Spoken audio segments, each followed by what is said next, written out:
Hello friends, आज हम सीखने वाले हैं अर्थशास्त्र विषय में लेसन नंबर 2 मूलभूत ख्याल और संकल्पनाओं में संपत्ति और कल्याण। संपत्ति और कल्याण को इंडिविजुअली सीखते हुए हम इन दोनों के रिलेशन की भी चर्चा आज के वीडियो में करेंगे। दोस्तों, संपत्ति के बारे में सबसे पहले हम चर्चा कर लेते हैं। जैसे कि आप जानते हो, 1776 में डॉक्टर एडम स्मिथ ने राष्ट्रों की संपत्ति यानी कि वेल्थ ऑफ नेशन नाम की किताब लिखी। उस बुक में उन्होंने जो भी चर्चा की है उसके केंद्र में संपत्ति ही है। डॉक्टर एडम स्मिथ कहते हैं कि संपत्ति का उत्पादन करो, फिर उसका उपभोग करो और उसे अलग अलग लोगों के बीच में बंटवारा करो, जिससे विनिमय हो सके और सभी लोग अपना जीवन उस संपत्ति के कारण सुख में व्यतीत करें। बस दोस्तों, फर्क इतना ही है। डॉक्टर एडम स्मिथ ने संपत्ति के बारे में उल्लेख किया था। उस समय संपत्ति का अर्थ उपयोग में ली जाने वाली तमाम घरेलू चीज वस्तुएं थी। तो चलिए दोस्तों, सबसे पहले हम आते हैं संपत्ति पर। संपत्ति के बारे में डॉक्टर मार्शल ने भी कहा है कि संपत्ति का उपयोग करते हुए ही मनुष्य का जीवन कल्याणकारी होगा, और इसीलिए डॉक्टर मार्शल की अर्थशास्त्र की परिभाषा में कल्याणलक्षी परिभाषा डॉक्टर मार्शल ने संपत्ति की परिभाषा देते हुए कहा है कि ऐसी कोई भी वस्तु जो उपयोगी हो, कमी वाली हो, जिस पर व्यक्तिगत मालिकी संभव हो, जो विनिमय योग्य हो, ऐसी वस्तुओं को हम संपत्ति कह सकते हैं। दोस्तों, डॉक्टर मार्शल ने संपत्ति की जो परिभाषा दी है, उस संपत्ति की परिभाषा से ही उसके लक्षण बाहर आए, जिसमें सबसे पहला लक्षण उपयोगिता का गुण, यानी कि वस्तु उपयोगी होनी चाहिए। हम उन्हीं वस्तुओं को संपत्ति का दर्जा दे सकते हैं जो वस्तु हमारी उपयोगी हो, यानी कि हमारी वर्तमान की आवश्यकताएं पूर्ण करे। हम ऐसी वस्तुओं को संपत्ति नहीं कह सकते कि जो हमारी वर्तमान की आवश्यकताएं एवं भविष्य की आवश्यकताएं पूर्ण ना करे। तो डॉक्टर मार्शल का कहना यही है कि ऐसी कोई भी वस्तु जो उपयोगी हो, यानी कि जिस वस्तु में उपयोगिता का गुण हो, वही वस्तु संपत्ति कहलाएगी। लक्षण नंबर 2, कमी वाली होनी चाहिए, यानी कि अर्थतंत्र में जो भी वस्तुएं हैं उसमें से उन्हीं वस्तुओं को हम संपत्ति कहेंगे जिनका प्रमाण अर्थतंत्र में कम हो, क्योंकि जिन वस्तुओं का प्रमाण अर्थतंत्र में अधिक होता है उनका विनिमय मूल्य नीचा रहता है, यानी कि उन्हें खरीदने के लिए हमें ज्यादा रकम देने की आवश्यकता नहीं होती, और जिन वस्तुओं को खरीदने के लिए हमें कम रकम चुकानी पड़े वो कभी भी संपत्ति नहीं कहलाएगी। और इसीलिए संपत्ति का दूसरा लक्षण है कमी वाली होनी चाहिए। वस्तु कमी वाली होगी तो ही उसे हम संपत्ति कहेंगे, क्योंकि कमी वाली वस्तुओं का मूल्य ही अधिक होता है, उसका विनिमय मूल्य ऊंचा होता है। विनिमय मूल्य ऊंचा होने के कारण ही उसे हम संपत्ति कहेंगे। वही संपत्ति का तीसरा लक्षण है भौतिक स्वरूप। वस्तुओं में जिन वस्तुओं को हम पकड़ सकते हैं जो हमारी शारीरिक आवश्यकताओं को पूर्ण कर सकती है, ऐसी तमाम भौतिक वस्तुओं को ही, जिनका भौतिक स्वरूप या भौतिक रूप धारण की हुई हो, ऐसी ही वस्तुओं को हम संपत्ति कहेंगे। संपत्ति का एक महत्वपूर्ण लक्षण है उसका भौतिक स्वरूप का होना। जब तक उसको भौतिक स्वरूप में रूपांतरित नहीं किया जाता, तब तक कोई भी अभौतिक विषय वस्तु भी, यानी कि सेवा भी संपत्ति में कन्वर्ट नहीं हो सकती। भौतिक वस्तुओं को ही हम संपत्ति कह सकते हैं।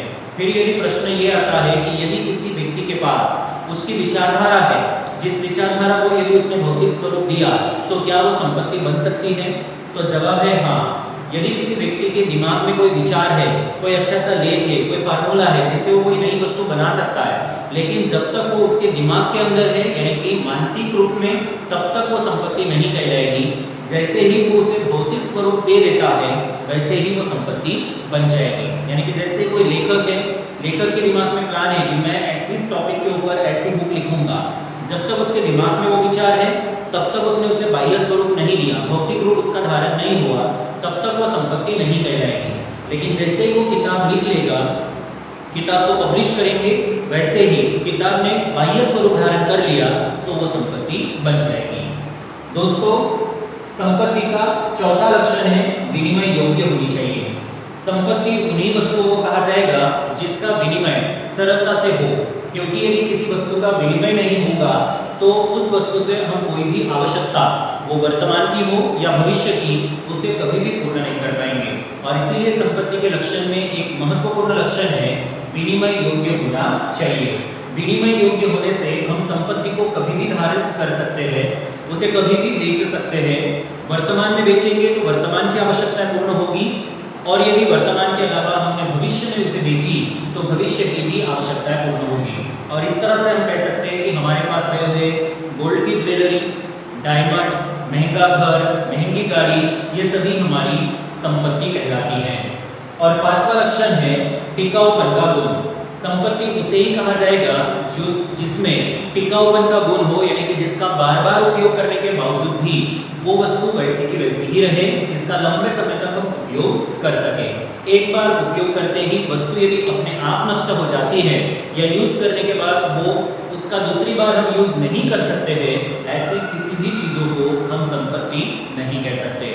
और इस तरह से दोस्तों हम कह सकते हैं कि ऐसी कोई भी वस्तु जो उपयोगी हो, जो कमी वाली हो, जिसमें विनिमय मूल्य अधिक हो, यानी कि ऊंची कीमत देकर उसे खरीदना पड़े, उसका भौतिक स्वरूप हो, इसके अलावा विनिमय योग्य हो और टिकाऊपन का गुण हो, ऐसी वस्तुओं को ही हम संपत्ति कह सकते हैं। और इसीलिए संक्षिप्त में डॉक्टर मार्शल ने इनके बारे में कहा कि ऐसी कोई भी वस्तु जो बाह्य, उपयोगी, विनिमय योग्य और कमी वाली वस्तु है, उसे हम संपत्ति कहेंगे। चलिए दोस्तों अगले टॉपिक पर बढ़ते हैं, संपत्ति के प्रकार। संपत्ति के आधार पर संपत्ति के दो प्रकार बताए गए, एक व्यक्तिगत संपत्ति और सामाजिक संपत्ति, और दूसरा राष्ट्रीय संपत्ति और अंतरराष्ट्रीय संपत्ति। अब प्रश्न निर्माण होता है कि व्यक्तिगत संपत्ति यानी कि क्या।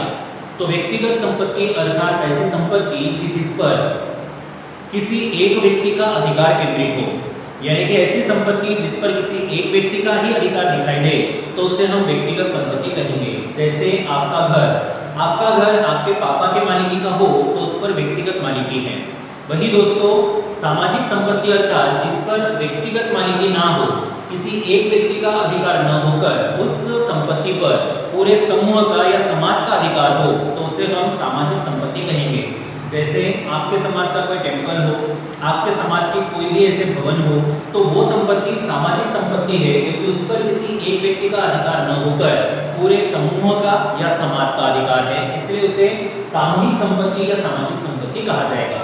संपत्ति का दूसरा प्रकार है राष्ट्रीय संपत्ति और अंतरराष्ट्रीय संपत्ति। अब राष्ट्रीय संपत्ति अर्थात ऐसी संपत्ति कि जिस संपत्ति की मालिकी सरकार की हो, यानी कि देश की हो, ऐसी संपत्ति को हम राष्ट्रीय संपत्ति कहेंगे। जैसे हमारे देश में रही हुई नदियाँ, पर्वत, हमारे देश का समंदर, ये सभी राष्ट्रीय संपत्ति में आता है। हमारे देश के जंगल, ये सभी राष्ट्रीय संपत्ति, हमारे देश की सड़कें, ये राष्ट्रीय संपत्ति का उदाहरण है। लेकिन दोस्तों वही अंतरराष्ट्रीय संपत्ति अर्थात जिस संपत्ति पर मालिकी किसी एक देश की होने के बजाय यदि दो या दो से अधिक देशों की हो, तो उसे हम अंतरराष्ट्रीय संपत्ति कहेंगे। जैसे हिमालय पर्वत हमारे भारत देश को भी टच कर रहा है और नेपाल को या भूटान को भी टच कर रहा है, तो नेपाल की भी मालिकी है उसके ऊपर, हमारे देश की भी मालिकी है। वही बॉर्डर जो है वो पाकिस्तान को भी टच कर रही है और भारत को भी टच कर रही है, तो वो बॉर्डर जो है वो संपत्ति अंतरराष्ट्रीय संपत्ति कहलाएगी। अरब सागर, हिंद महासागर श्रीलंका को भी टच कर रहा है, भारत को भी टच कर रहा है, तो इसीलिए हिंद महासागर जो है वो अंतरराष्ट्रीय संपत्ति का उदाहरण है। इस तरह से संपत्ति के दो मुख्य प्रकार, पहला व्यक्तिगत संपत्ति और सामाजिक संपत्ति, और दूसरा राष्ट्रीय संपत्ति और अंतरराष्ट्रीय संपत्ति। चलिए दोस्तों बढ़ते हैं नए वाले टॉपिक पर, वो है कल्याण, वेलफेयर जिसे इंग्लिश में कहेंगे। और वेल्थ का मतलब होता है संपत्ति, वेल्थ एंड वेलफेयर। वेलफेयर यानी कि क्या, संपत्ति के अलावा कल्याण जिसका सीधा सीधा संबंध है संपत्ति के साथ। ये कल्याण बहुत ज्यादा महत्वपूर्ण टॉपिक है। कल्याण अर्थात लोगों की परिस्थिति में होने वाला सुधार। कल की अपेक्षा आज यदि हम बेहतर जीवन यापन कर रहे हैं तो कल्याण हो रहा है ऐसा कहा जाएगा, और ये मात्र और मात्र संपत्ति से ही हो सकता है, क्योंकि कल की अपेक्षा आज हमें बेहतर जीवन यापन करना है तो हमें वस्तुएं धारित करनी होगी, वस्तुओं को खरीदना पड़ेगा, उसका उपभोग करना पड़ेगा, और वस्तु खरीदने के लिए वर्तमान समय में हमारे पास रुपयों का होना या संपत्ति का होना आवश्यक है। तो दोस्तों लोगों के जीवन स्तर में होने वाला सुधार या परिस्थिति में होने वाला बदलाव को हम कल्याण कह सकते हैं। आध्यात्म से लेकर आज तक कल्याण को अधिक महत्व दिया गया, क्योंकि अर्थशास्त्र का उद्देश्य भी व्यक्ति का जीवन कल्याणकारी हो, व्यक्ति का जीवन सुखमय व्यतीत हो, इसके लिए प्रयास करना है। अर्थतंत्र के जितने भी आर्थिक सिद्धांत हैं वो सारे सिद्धांत व्यक्ति का जीवन कल्याणकारी कैसे होगा, उसको कैसे सुखमय व्यक्तिगत जीवन करना है, उसी के बारे में मार्गदर्शन देते हैं।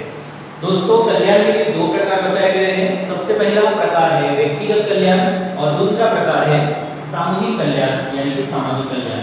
व्यक्तिगत कल्याण यानी कि किसी एक व्यक्ति का होने वाला कल्याण को हम व्यक्तिगत कल्याण कहेंगे। वही सामूहिक कल्याण अर्थात पूरे समूह का या पूरे समाज का यदि कल्याण होता है या पूरे देश का कल्याण होता है तो उसे सामूहिक या सामाजिक कल्याण के नाम से जाना जाएगा। चलिए दोस्तों, अब बढ़ते हैं सबसे महत्वपूर्ण टॉपिक पर, और वो है संपत्ति और कल्याण यानी कि वेल्थ एंड वेलफेयर के मध्य का संबंध। और यह संबंध आसानी से हम 4 लाइन के माध्यम से समझ सकते हैं।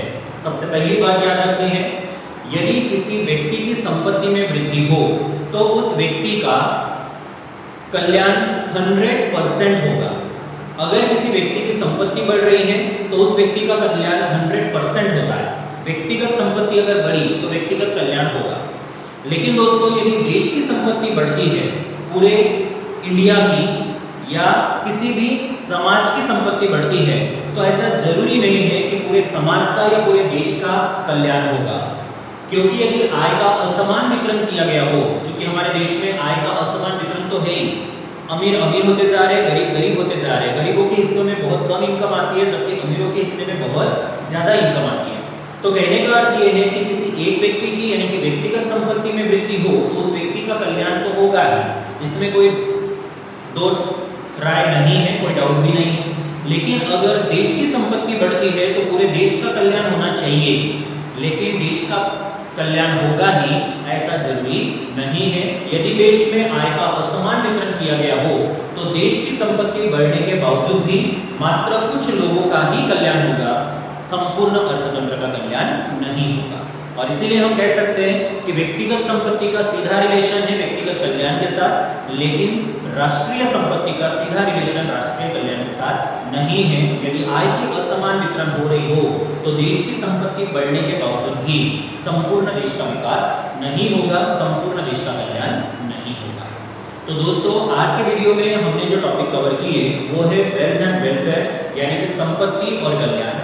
संपत्ति की परिभाषा हमने सीखी, संपत्ति के लक्षण हमने देखे, उसके बाद संपत्ति के प्रकारों की चर्चा हमने की, इसके साथ साथ कल्याण के बारे में जानकारी ली, कल्याण के प्रकार सीखे और कल्याण और संपत्ति या संपत्ति और कल्याण का रिलेशन भी